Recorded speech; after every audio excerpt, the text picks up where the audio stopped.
Hey guys, welcome back to the channel. So recently there was some updates to the team builder sets in NHL 22's Hockey Ultimate Team, and I kind of want to go over those changes and just my thoughts on if you should go after the team builder cards still or if they're worth it and what I think is going to happen to them in the future. Guys, if you enjoyed the content, make sure you subscribe to the channel, pushing 33,000 subs I think, and give the video a like. It really helps me out with the YouTube algorithm and all of that. All right, let's get into the new team builder sets. All right guys, so yeah, this last week I got to say, the one thing I'm not big on is that there is a lot of big changes that EA doesn't think are big changes and they just don't really tell you about it. And it has a lot to do with like changes in sets because like when new cards are released, it's right on the front page, all of that.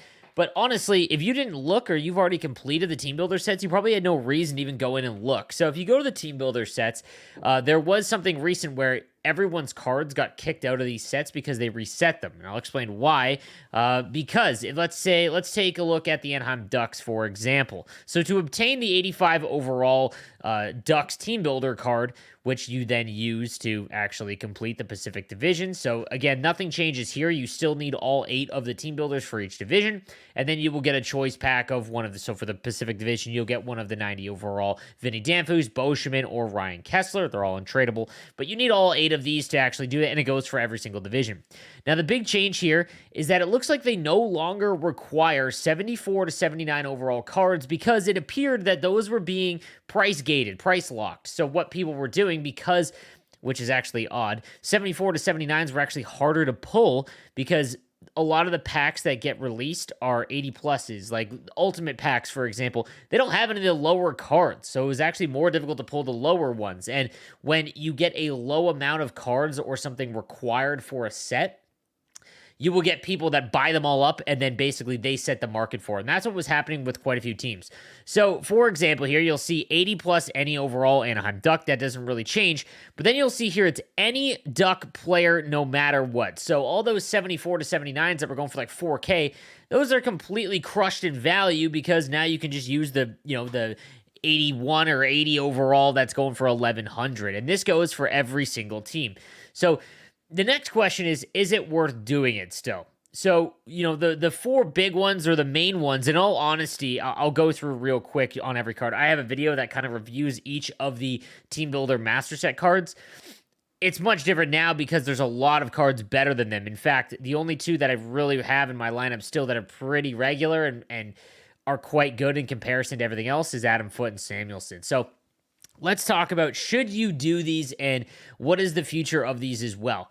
So right now, let's say the Atlantic Division, in my opinion, is the worst one. You get Pekka, Draper, or Vive, and they're not bad by any stretch of the imagination, but the cost to make this and what you get out of those 3, just not nearly there. I have Mike Pekka. He was one of my favorite players when I was growing up. I'm Southern Ontario, so I love the Sabres, and he just is no longer good. I mean, I removed him from my lineup about 3 weeks to a month ago. Now, my team is obviously absurd, but you kind of get the example here if there's a lot of other players better than them.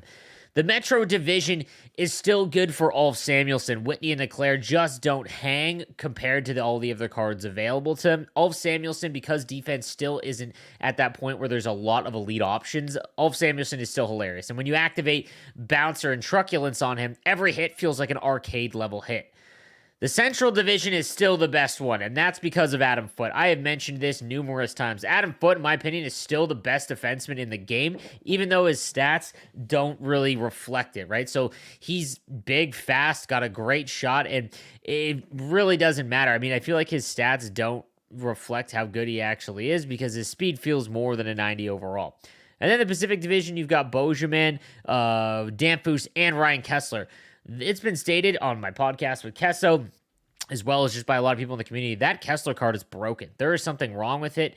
It's like he has 70 offensive awareness. A lot of the people in the Game Changer community, the content creators, have mentioned this and kind of a theory that it's like he's pulling from his base card stats. So if you're going to do the Pacific Division, don't do Kesler. And I have Danfus. He was one of my first ever favorite players when I was a Sharks fan 20 years ago. And he isn't all that great, but he's still serviceable. Bojamin would be who I pick just because there's not a lot of great defensemen. So the next question is, should you do them now? Like those cards, there's very few. I just went through them. There isn't many that are all that great. Here is the thing. If they're lowering the cost or adjusting it so that people can go out and get them for a cheaper rate, because that's really what they're doing, even though it doesn't seem like that, that's really what these sets are doing. I think it's because we're getting the Christmas players, and then January is actually the biggest month for Hockey Ultimate Team. A lot of players get it at Christmas time. Not to mention, if you're on next gen console, like you're getting that boost from people that migrated over. So you're getting a lot more player base on the new gen console, and I think that they're trying to make it more accessible to do these sets for those players. Do I think that the upgrades are coming? So at some point, you're going to be able to trade in a couple of these guys and get like the 99 version. If you played NHL 20 and you remember like the Taves and Iginla that were 99 overall and you had to do an exceptional amount to actually do it, I don't think you're going to have to collect all the cards again. What I think is going to happen is that you're going to trade in, let's say, Adam Foote, and then maybe like a couple 88 overall plus cards or something along those lines. I don't think it'll be as exceptional because it costs so much to make these already, but it wouldn't stun me all that much if EA says, oh yeah, here, go spend another $1 million to get a 99 overall card, even though you've spent all of your coins to try and make these. But I don't think that's going to happen for quite some time. Like if I were guessing, if people are like, hey, should I do these because it's coming soon? I would bet it comes near team of the season. Like, I don't think that these are going to come in January. I don't think they're going to come in February. I think that the earliest we're going to see them is like March, because what'll happen is you'll get like 99 overall cards. Like, I think the next team builder sets are going to be 99 overalls. So keep that in mind. If you're rushing out to do them now because you think that, hey, I think that the upgrade sets are coming. I don't really think that's actually the case. I just think that they are lowering the cost or changing up the sets, making them more accessible for the Christmas player base. So, like I said, I don't think there's a rush right now, but if you want to get some of the defensemen, which I still think are very viable, like I said, I think Adam Foote's still the best one. He'd be the only one. I don't think it's worth it. I think he's still going to cost about $500K in value. But if you can get a lot of untradables and you cash those in and you dramatically lower the cost, then I think it is worth it. All right, guys, let me know what you think in the comments section down below, and I will keep you updated whenever the new team builder stuff or any other set changes. Thank you guys for watching. I'll see you next time. Have a good one.